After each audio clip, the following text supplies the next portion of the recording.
Queridos, hoje nós vamos iniciar um estudo no livro de Atos, conhecido como Atos dos Apóstolos, e nós vamos entender um pouquinho desse livro, quem escreveu, quando ele escreveu, para quem ele escreveu, as razões pelas quais esse livro foi escrito.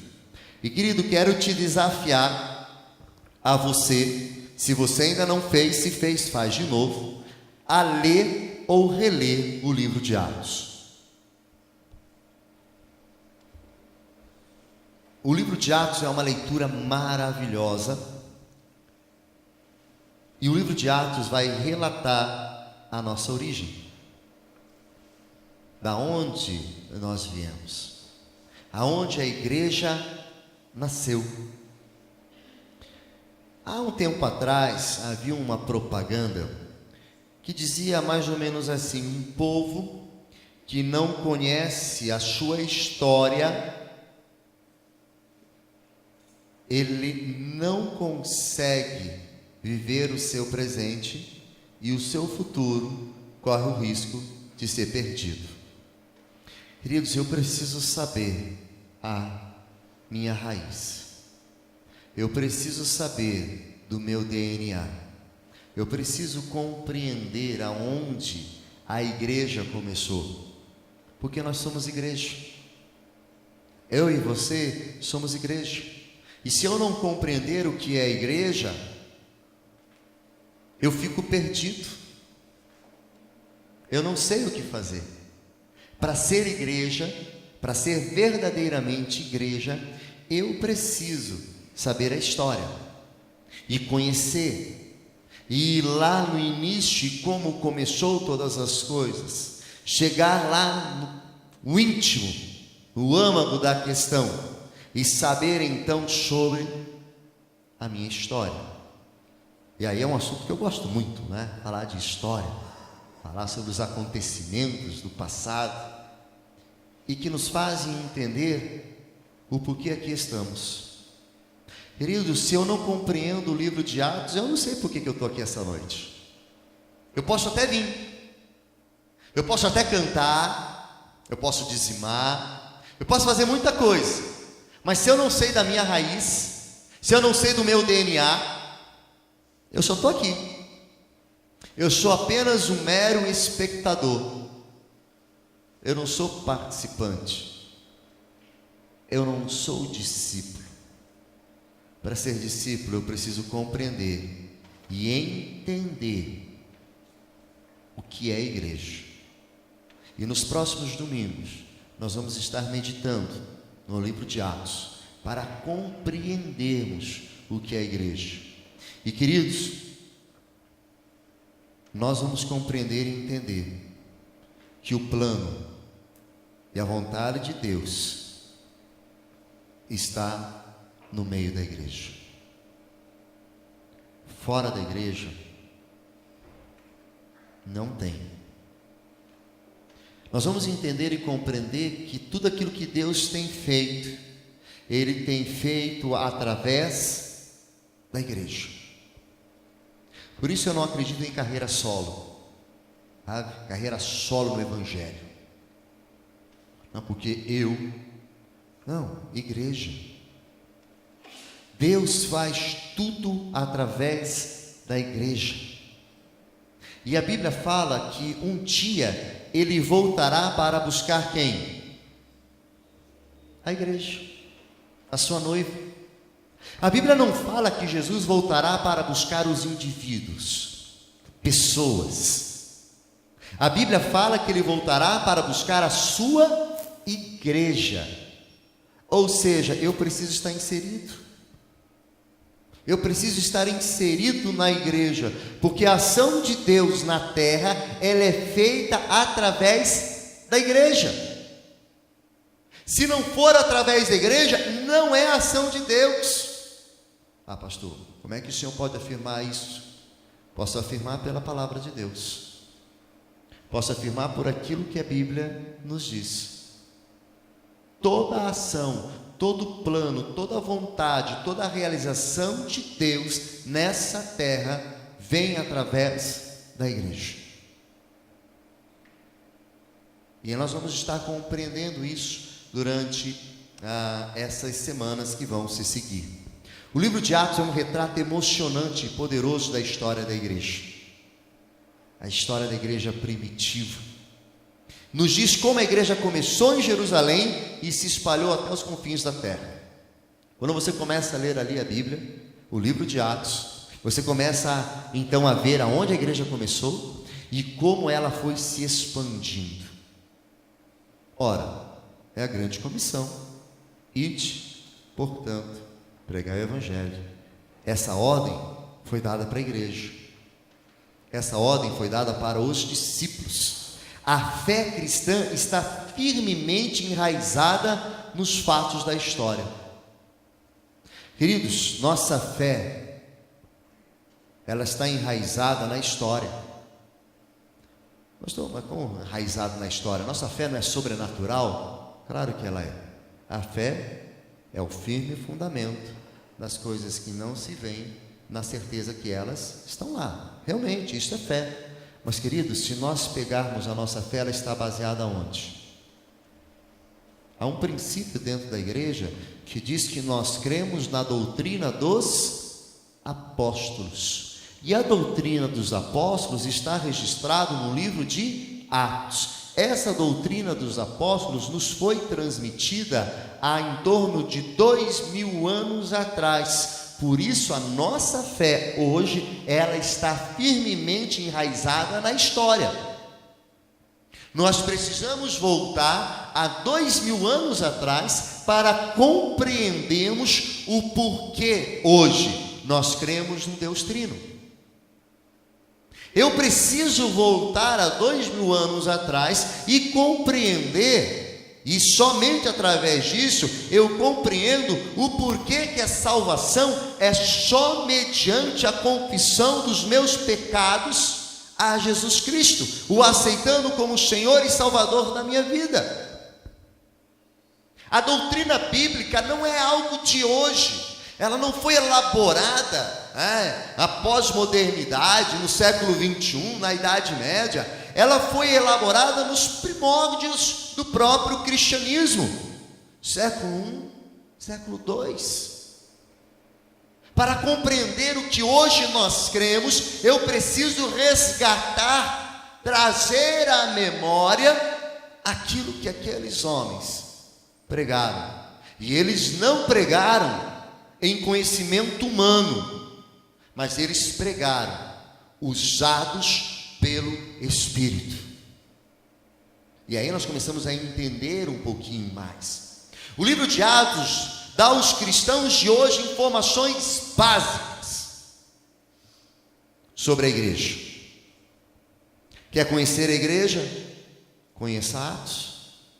É impossível você conhecer a igreja sem ler o livro de Atos. Sabe por quê? Porque a igreja do século 21, infelizmente, se distanciou da igreja primitiva, dos princípios rudimentares da fé, daquilo que é o alicerce da igreja, daquilo que está lá no âmago das questões do que é ser uma igreja. Lucas retrata então em Atos as tensões, perseguições, frustrações, problemas teológicos que a igreja enfrentou. Queridos, se você não lê o livro de Atos, você vai ter uma impressão errada da igreja primitiva. Porque às vezes quando nós falamos que nós temos que voltar aos princípios da igreja primitiva, e aí de vez em quando alguns pregam que a igreja primitiva não tinha falha, não tinha erros. Tinha falhas, tinha erros, tinha problemas, mas ela buscava resolver tudo no Senhor Jesus, e através do Espírito Santo que agia sobre as pessoas que estavam ali. E aí nós vamos começar a perceber que não há uma grande diferença. A grande diferença está no fato que aquela igreja deixava o Espírito agir e que fazia tudo para agradar ao Senhor. Mas ela também tinha problemas. ela também tinha suas falhas.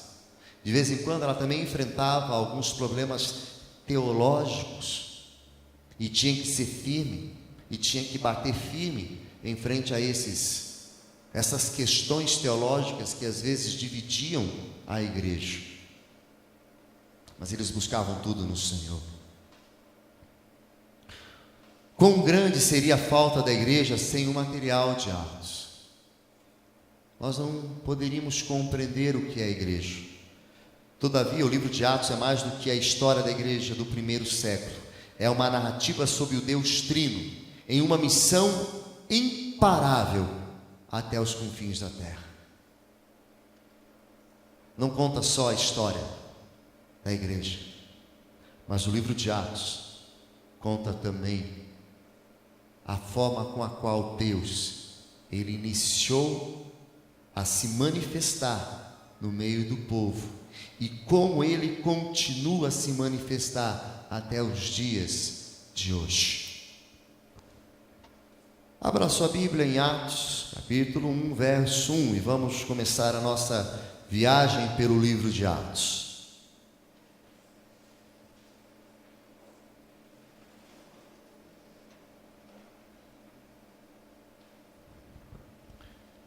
No início ali vai estar dizendo: escrevi o primeiro livro, ó Teófilo, relatando todas as coisas que Jesus começou a fazer e a ensinar. O livro de Atos não traz claramente quem é o seu escritor, mas há um consenso que Lucas, médico, é o seu escritor. Até porque ele faz essa referência: escrevi o primeiro livro. Ele está em Atos falando que escreveu o primeiro livro, ou seja, se você for lá em Lucas, você vai ver essa referência. Então, Lucas vai ser o autor. A Bíblia também, em alguns pontos, vai falar que ele se identifica como companheiro de viagem de Paulo. Lucas vai ser um companheiro de Paulo nas viagens. E você vai perceber isso, por um pronome que ele vai estar utilizando quando ele relata as histórias de Paulo. Nós.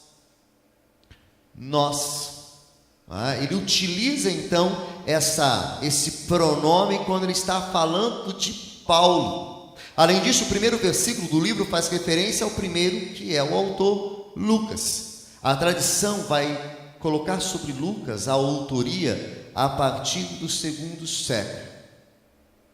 Vai afirmar então que Lucas é o autor tanto do terceiro evangelho quanto de Atos, e foram escritos durante sua viagem, em algumas das viagens com Paulo. Esse companheiro se identifica, coloca lá para nós, Colossenses capítulo 4, verso 14. Colossenses capítulo 4, verso 14. Pode abrir sua Bíblia ou acompanhar a leitura. Sauda-vos Lucas, o médico amado, e Demas. Então você vê ali que alguns livros, Timóteo vai falar sobre isso, Filemão vai falar sobre isso. Ele vai falar então de Lucas, que estava junto com Paulo. Então Lucas acompanhou muito as viagens de Paulo, foi seu companheiro de viagem e deixa registrado então aquilo que a igreja estava fazendo. O forte apoio para essa tradição do que o autor de Atos era um companheiro de Paulo, nós vemos então nessas narrativas. À noite sobreveio a Paulo uma visão da qual um varão macedônio estava em pé e lhe rogava, dizendo: passa a Macedônia e ajuda-nos. Assim que teve a visão, imediatamente procuramos partir. Ou seja, ele se coloca na história. Ele está relatando Paulo, mas ele se coloca na história. Procuramos partir para aquele destino, concluindo que Deus nos havia chamado para lhes anunciar o Evangelho. Atos 16, 9 e 10. Atos 20, 5 e 6. Estes nos precederam, esperando-nos em Troade, depois dos dias dos pães asmos, navegamos de Filipos e em 5 dias fomos ter com eles naquele porto, onde passamos uma semana. Então, ao ler o livro de Atos, você vai perceber que através da leitura, Lucas ele se coloca como agente nas histórias de Paulo. E ele ali então participa das viagens, participa daquilo que Paulo está fazendo. E para quem Lucas vai estar escrevendo então o livro de Atos? Quem que vai receber? Já no versículo de abertura ele já escreve para um homem chamado Teófilo. Escrevi o primeiro livro, ó Teófilo. Se você for ver o prefácio, os primeiros versos do primeiro capítulo de Lucas, ele vai afirmar claramente o seu propósito em escrever o Evangelho, mas não deixa claro quem é o excelentíssimo Teófilo. Alguns vão dizer que o significado seria querido de Deus ou amado de Deus. Outros vão dizer que se refere a uma pessoa de posição oficial da ordem sociopolítica romana. Assim, Lucas estaria relatando a este homem todas as coisas que Jesus tinha feito e tudo aquilo que Jesus continuava fazendo através dos seus discípulos. Então ele faz essa relação. De qualquer forma, ele era um crente em Cristo. Esses 2 volumes escritos por Lucas confirmariam e instruiriam Teófilo, assim como a igreja de Cristo na fé. Então é um tratado. Ele vai doutrinar. Lucas então vai estar doutrinando, vai estar instruindo tanto Teófilo como a igreja sobre as questões que falam de Jesus, do Espírito, da igreja.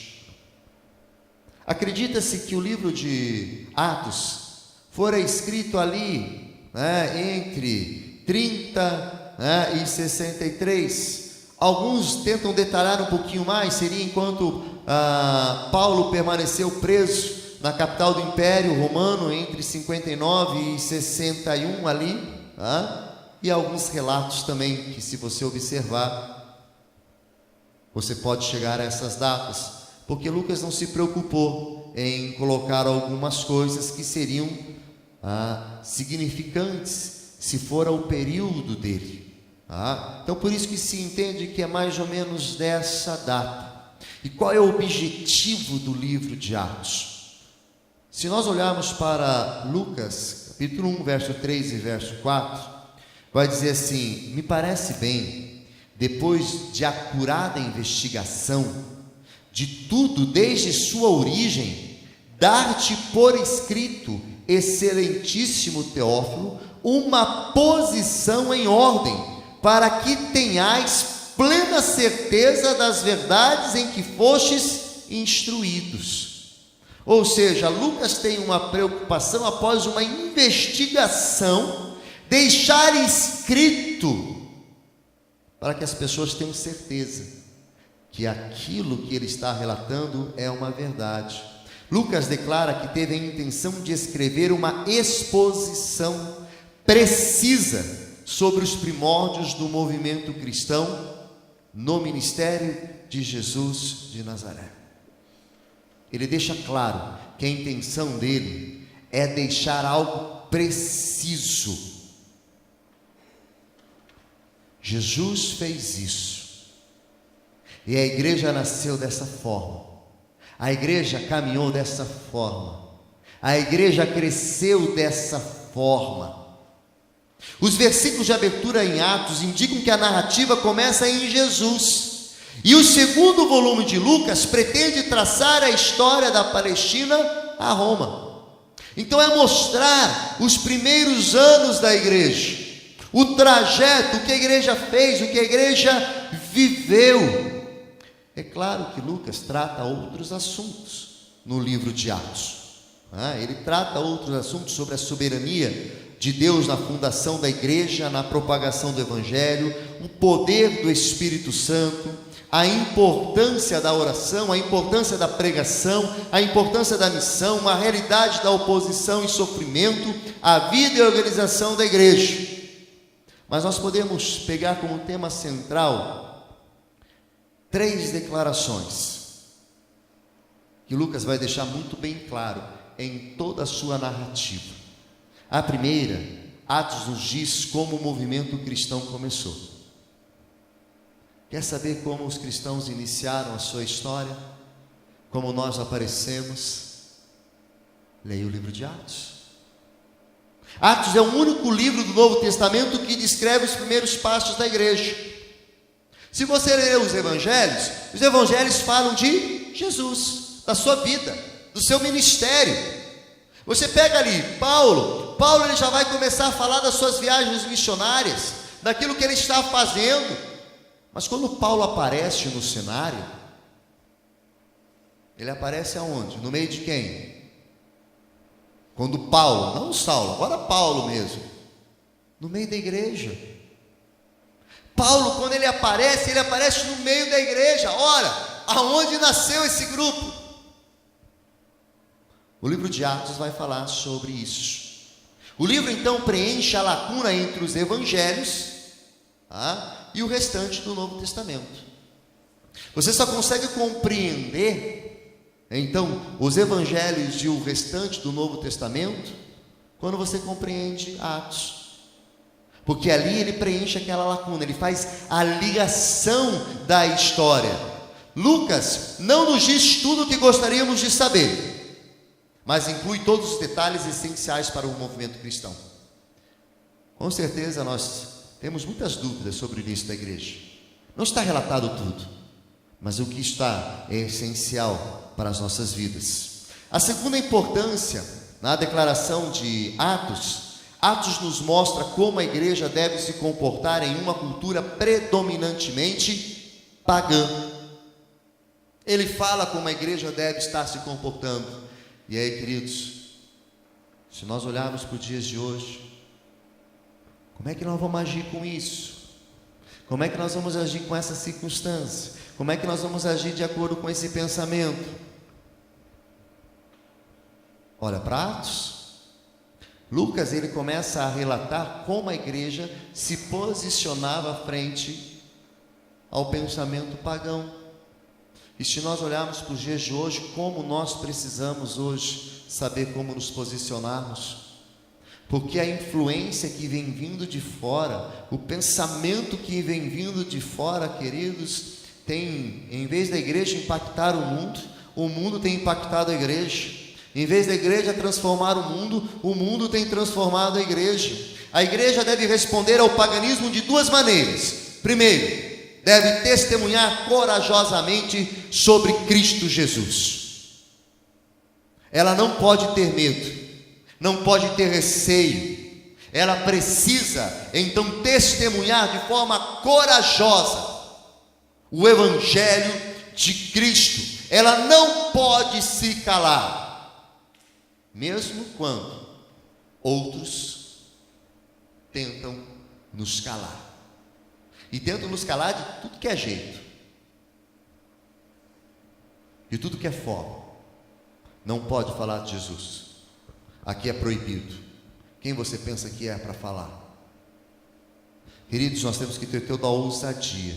Em segundo lugar, uma comunhão visível por todos os santos. Dizia-se dos primeiros cristãos: eis como eles se amam.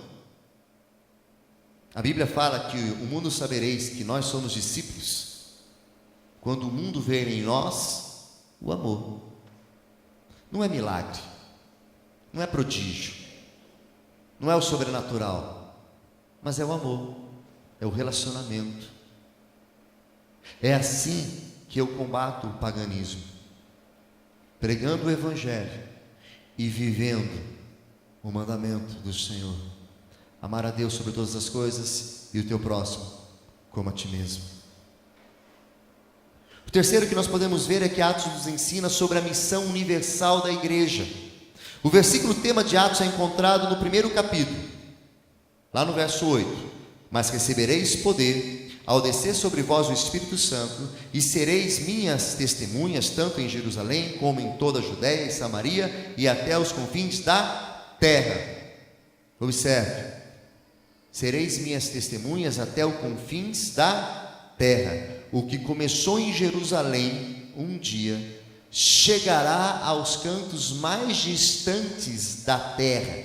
Esse é o plano inicial de Jesus ao chamar aqueles 12 homens para alcançar o mundo todo. A igreja não pode ser dividida com base em distinções, mas ela deve levar o evangelho a toda a criatura, a todas as pessoas, ricos e pobres, homens e mulheres. Deve levar o evangelho, porque este evangelho é o único que pode transformar. É o único que pode fazer uma diferença na vida das pessoas.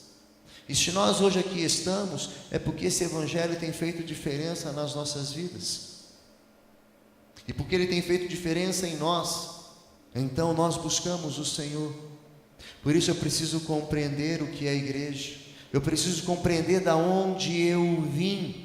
Eu preciso entender que pelo poder do Espírito Santo a igreja deve obedientemente fazer e ensinar o que Jesus começou.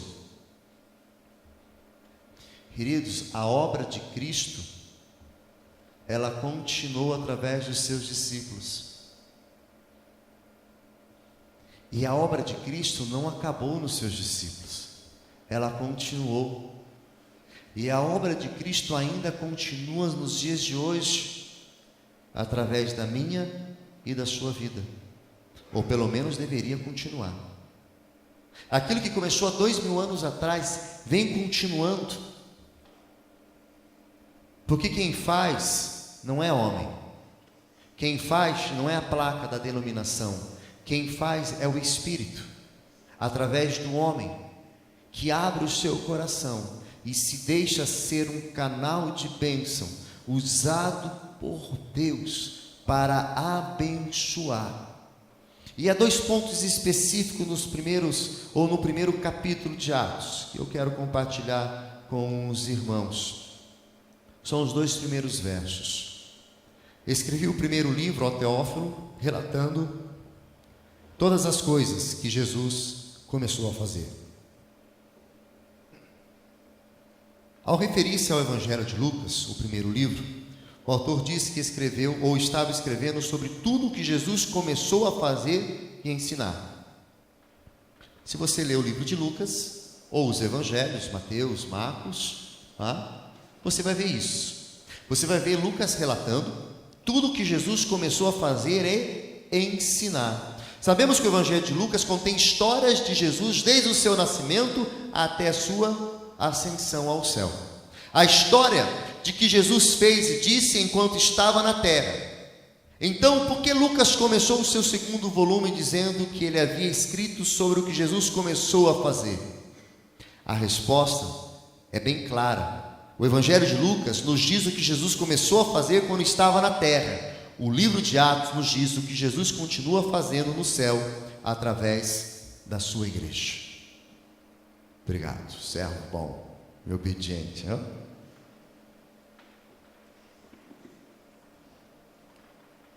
O livro de Atos é uma continuação do Evangelho de Lucas. Para compreender Atos, eu preciso compreender Lucas.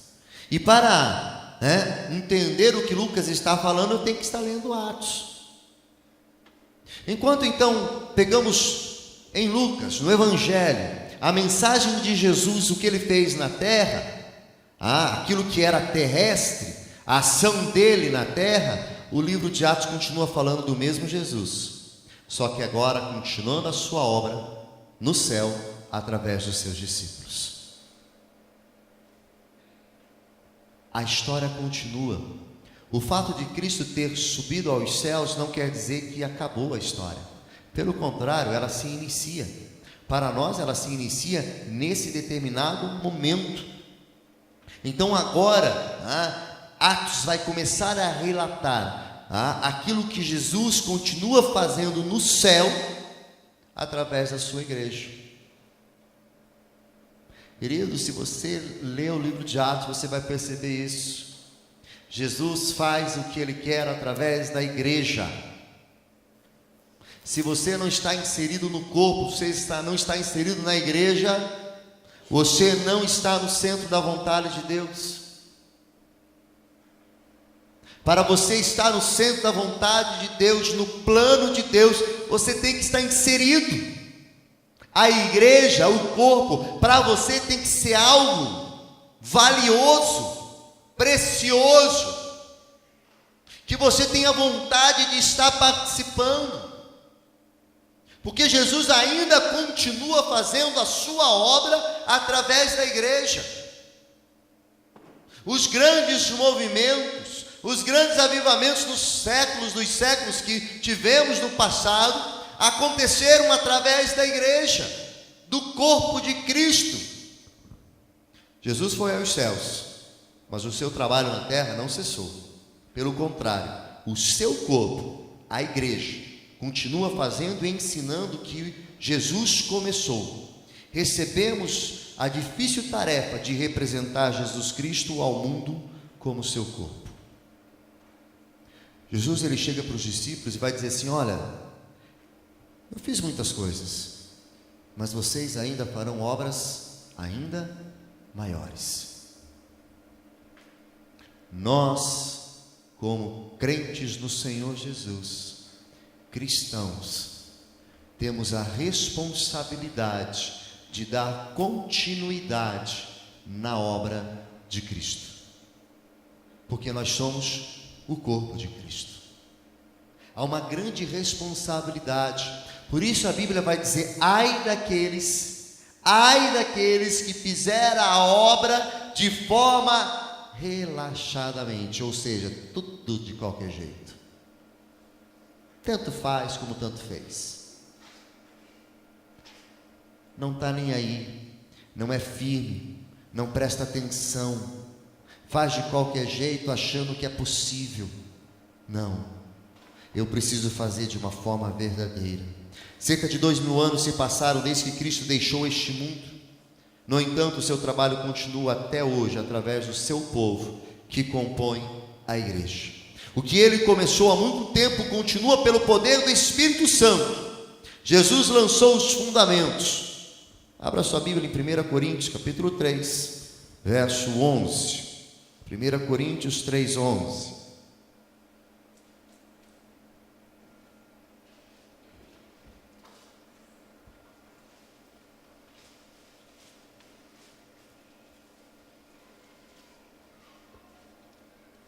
Porque ninguém pôde pôr outro fundamento, além do que já está posto, o qual é Jesus Cristo. Em Cristo está o fundamento, e Ele então, através da igreja, o seu corpo, continua. Nós somos convidados a edificar sobre Ele. Ninguém pode substituir Jesus ou ir além, do que Ele fez, como nosso Senhor e Salvador. Jesus continua trabalhando e ensinando através do seu povo hoje. Querido, a obra de Cristo não acabou. Ele continua realizando. Ele continua realizando em nós e através de nós para alcançar o povo perdido. O segundo capítulo fala sobre o trabalho de Cristo continuando através de nós, até o dia em que, depois de haver dado mandamentos por intermédio do Espírito Santo aos apóstolos que escolhera, foi elevado às alturas. Antes de Jesus ser levado aos céus, ele deu ordem aos seus apóstolos. Isto pode referir-se a tudo que ele lhes ordenou ao longo dos 3 anos que ele ali esteve com eles, mas especificamente centra-se na ordem final, a grande comissão. Ao ler o livro de Atos, torna-se óbvio que os apóstolos e a igreja primitiva não estavam fazendo suas próprias coisas, formulando os seus propósitos, os seus planos e construindo os seus próprios impérios. Em vez disso, eles eram instrumentos através dos quais o Senhor estava trabalhando o seu propósito e o seu plano. Ao ler o livro de Atos, você vai perceber isso, querido, que aquela igreja não estava preocupada com os seus planos, com as suas vontades. Os membros, os participantes, não estavam ali para juntar suas riquezas, mas estavam ali para cumprir a vontade de Deus, porque eles entendiam que através deles a obra de Cristo continuaria, o Evangelho continuaria, o anunciar do reino continuaria.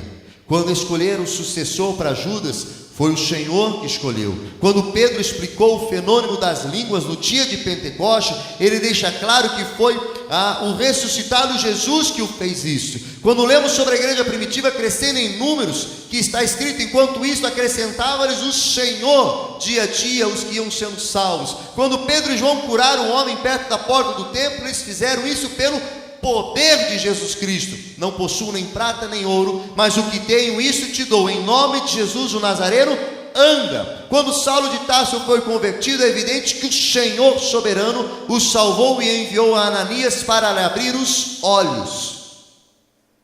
Queridos, o livro de Atos mostra que os homens são apenas instrumentos que o Senhor tem utilizado para trabalhar e alcançar outros.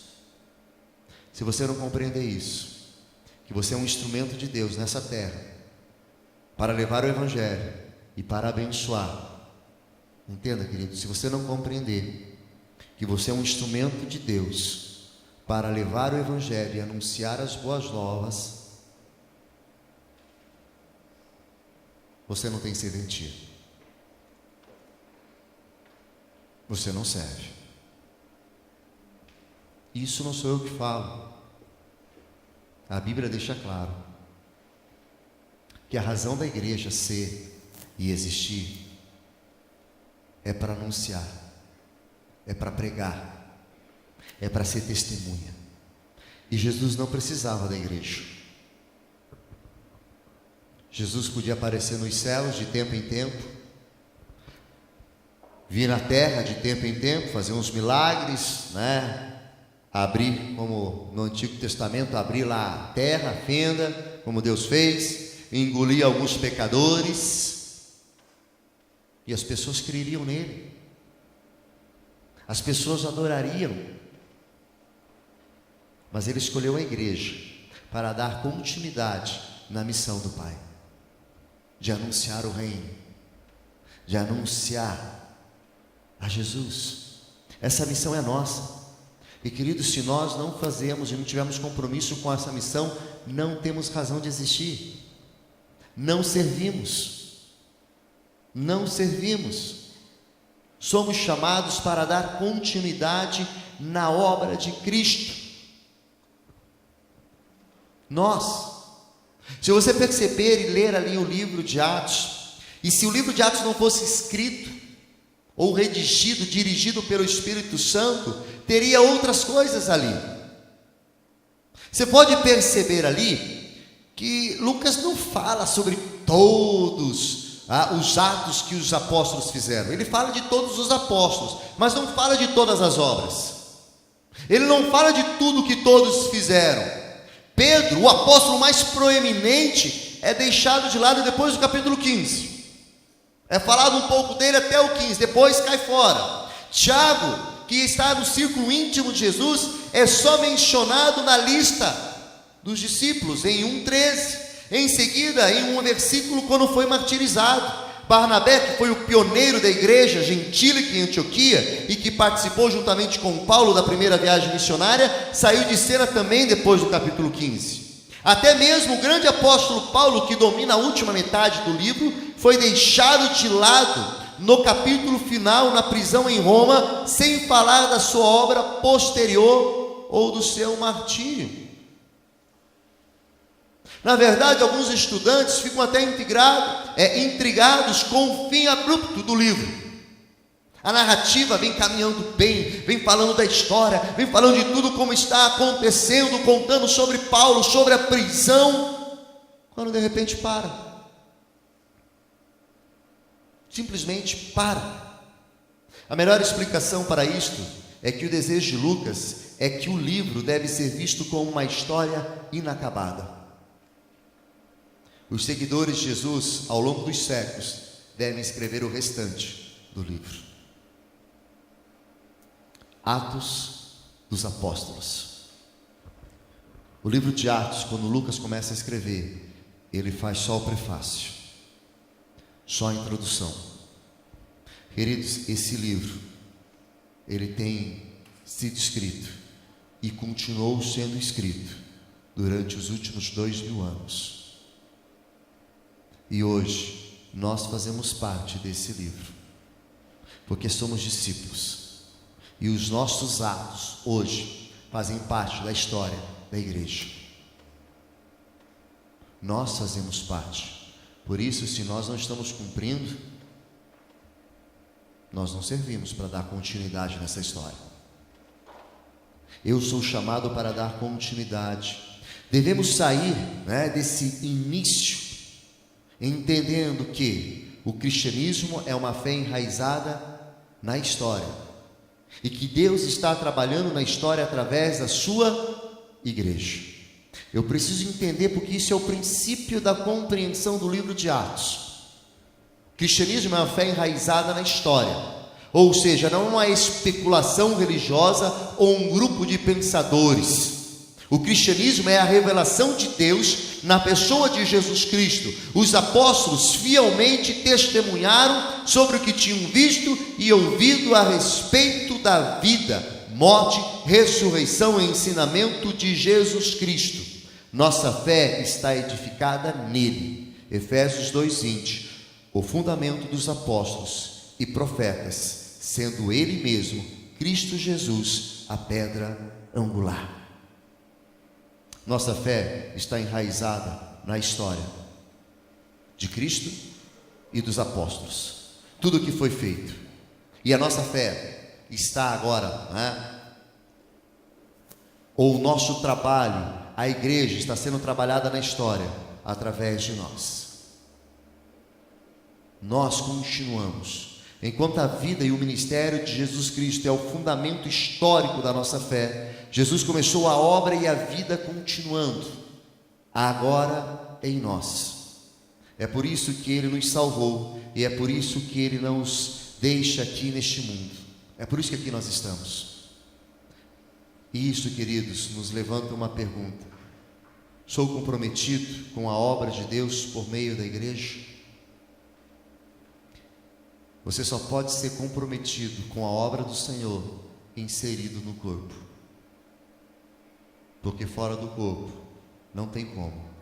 Muitas pessoas professam conhecer a Jesus Cristo como Senhor, mas se você analisar suas prioridades semanais, estão vivendo para si mesmo.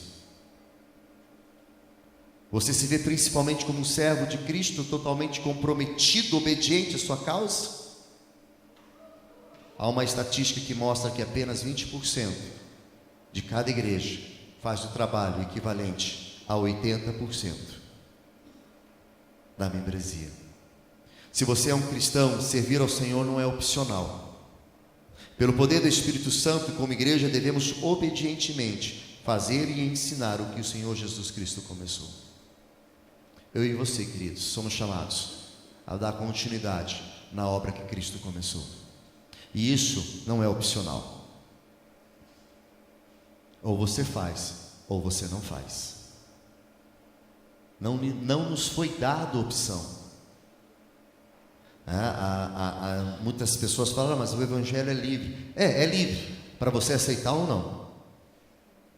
Porque depois que você aceitou, não há opção. A única opção é obedecer. E como que eu posso saber se eu estou fazendo isso ou não?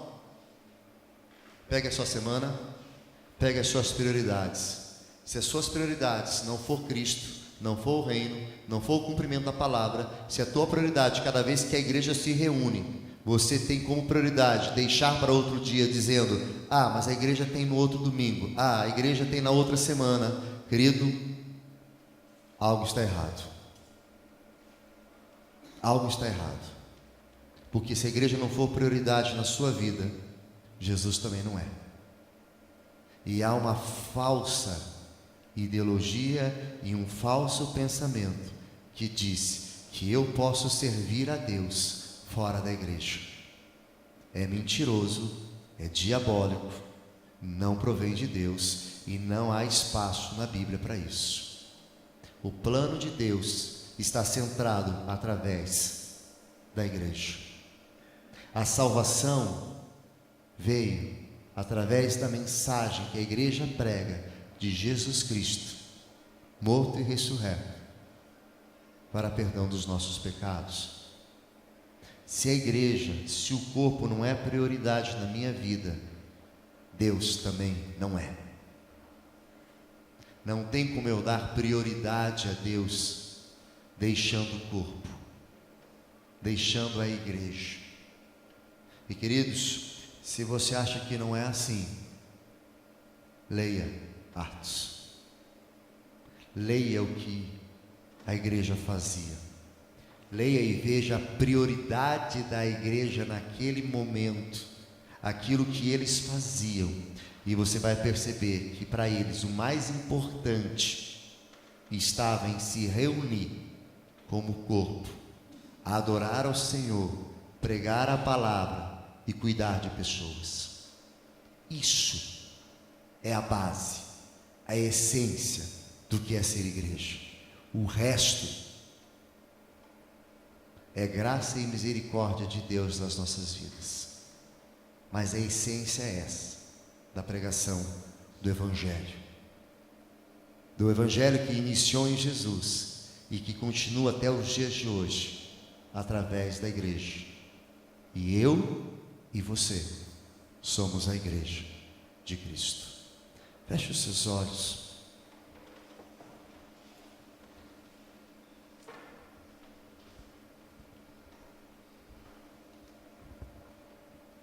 Eu creio que estamos chegando em um tempo em que nós precisamos pedir para que Cristo venha crescer em nós cada vez mais, e que a minha vontade, o meu querer possa diminuir a cada dia, para que possa reinar apenas a vontade do Senhor.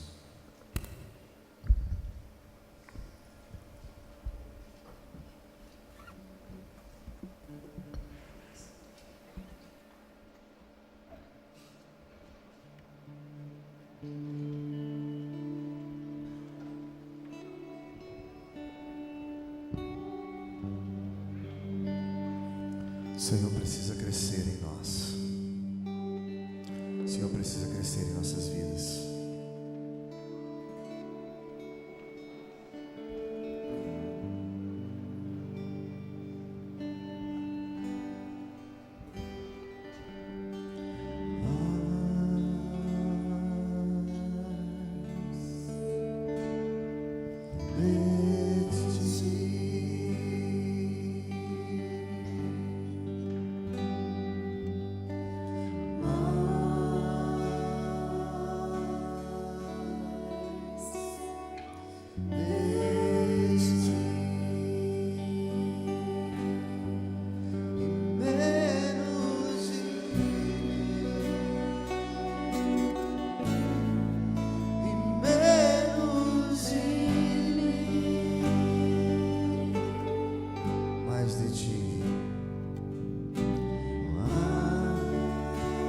Você, querido, a se levantar e declarar esta canção,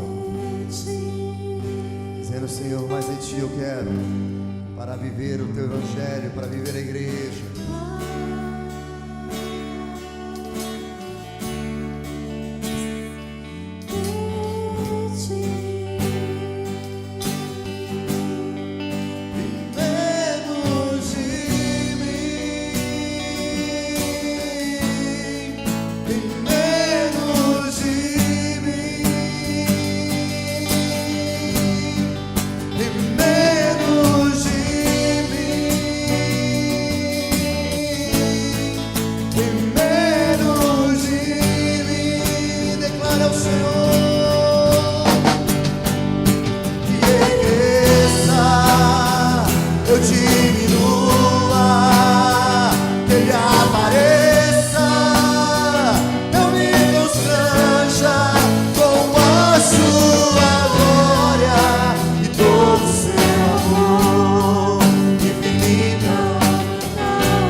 Senhor tem procurado uma igreja que busque mais e mais dele.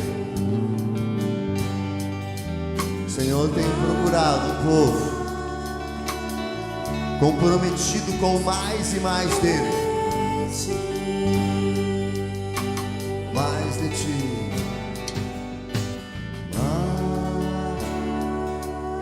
Um povo que possa deixar de lado sua vontade, o orgulho e o desejo.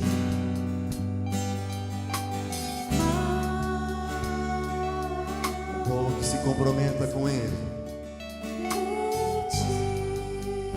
e possa dizer menos de mim. Menos de mim.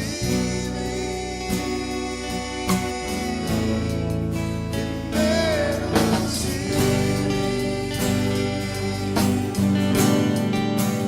Menos de mim.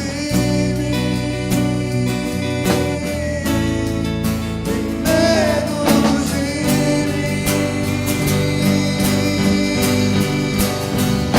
Que ele cresça, eu diminua, que ele apareça, que eu me constranja com a sua glória, com o seu amor, infinita humildade, servo de todos os irmãos.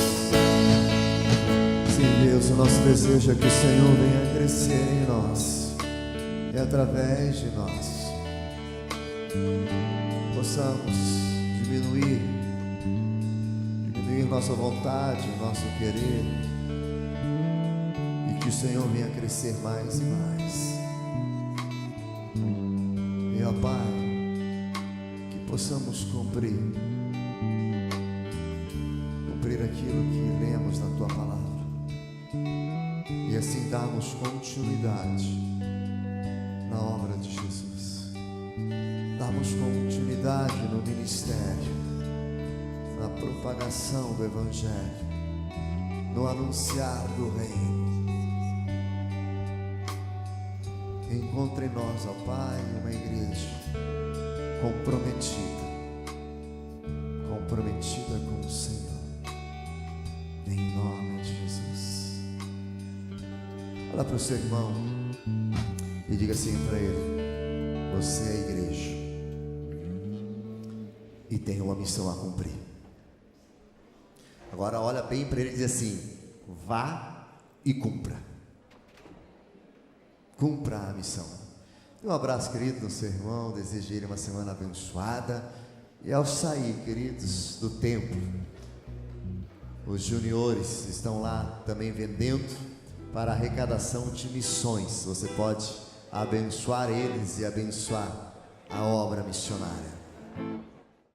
Que possa essa noite abraçar a tua vida, o teu coração. Essa música é uma música bem antiga, mas fizeram uma roupagem nova dela, e que traz à tona uma verdade. E ela fala no coro: Espírito, que desce como um fogo, vem como em Pentecostes e enche-me de novo. Que você possa essa noite ser cheio do Espírito Santo. E assim como foi em Pentecoste, quando o Espírito veio sobre o povo que ali estava reunido e agiu sobre aquele povo e agiu sobre aquela igreja, o Espírito possa agir hoje sobre a sua vida também, nesta noite, neste lugar.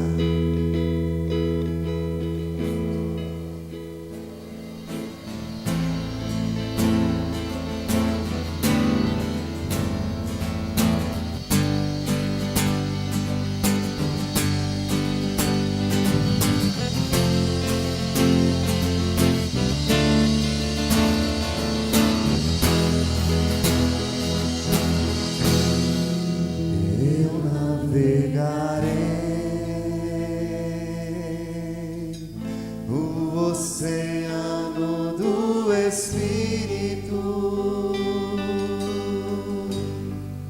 e ali adorarei.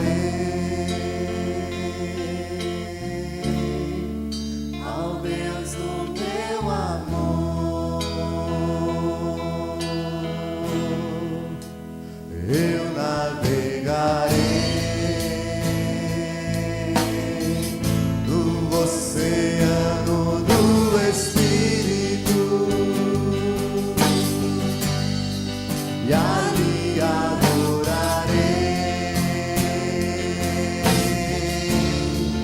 ao Deus do meu amor.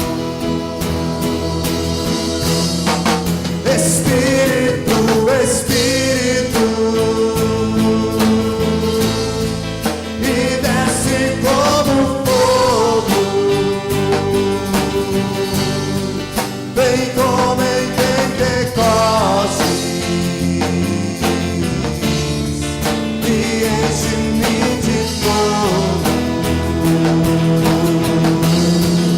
Espírito, Espírito, e desce como fogo, vem como em Pentecostes e enche-me de novo. Eu adorarei ao Deus da minha vida, que me compreendeu sem nenhuma explicação. Eu adorarei ao Deus da minha vida, que me compreendeu sem nenhuma explicação. Espírito, Espírito,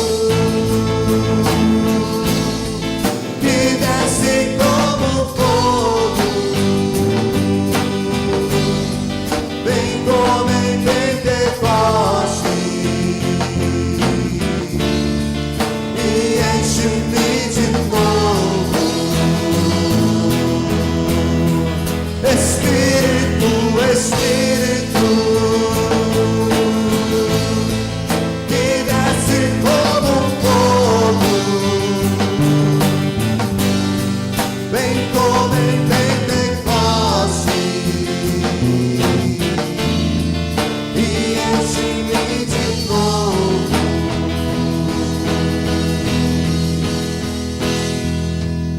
Eu convido a você, querida, a fechar os seus olhos.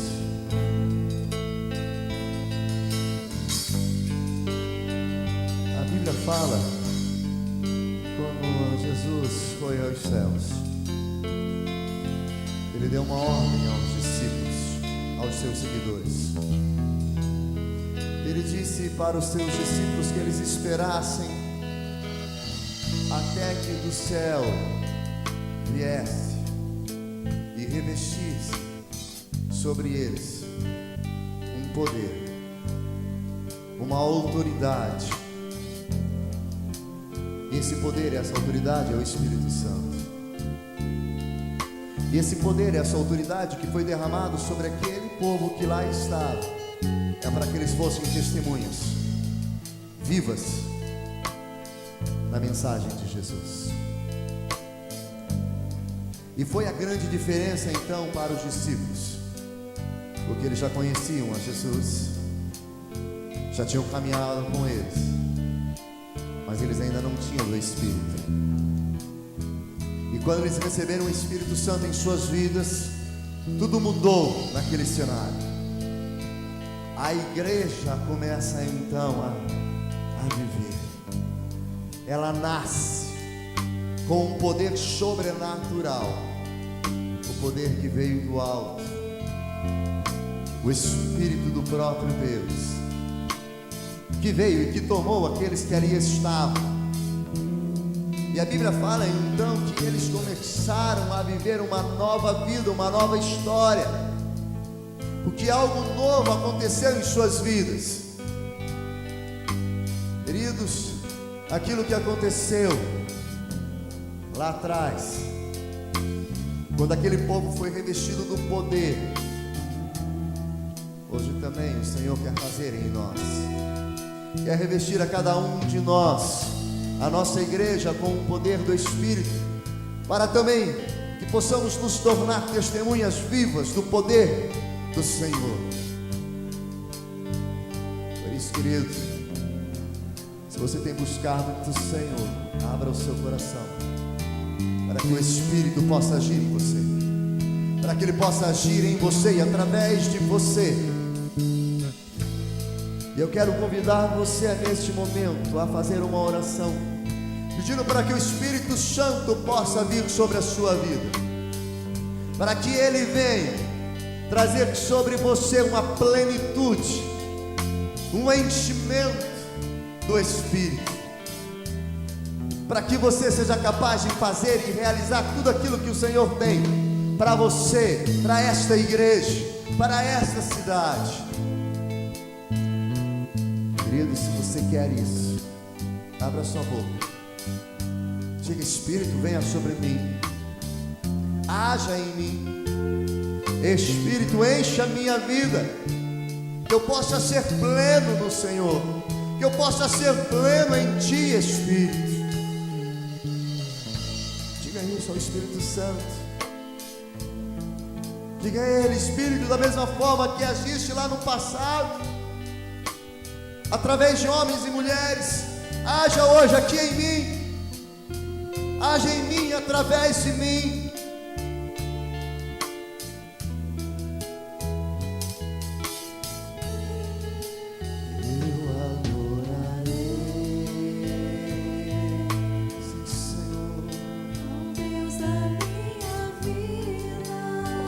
Adoramos, ó Pai, que me compreendeu sem nenhuma explicação. Eu adorarei, ó Deus da minha vida.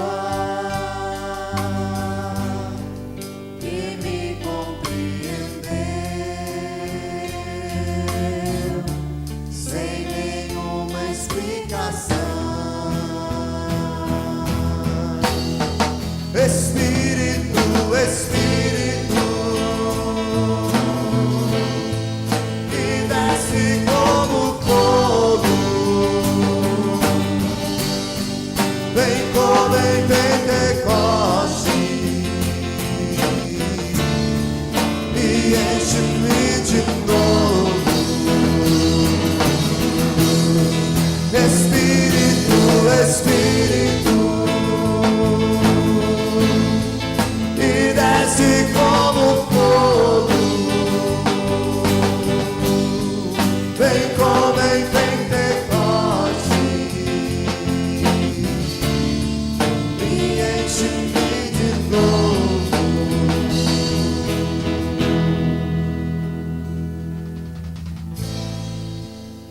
Venha e nos enche, Espírito Santo, enche as nossas vidas, porque nós queremos mais de Ti. Queremos que o Senhor cresça e que nós venhamos a diminuir.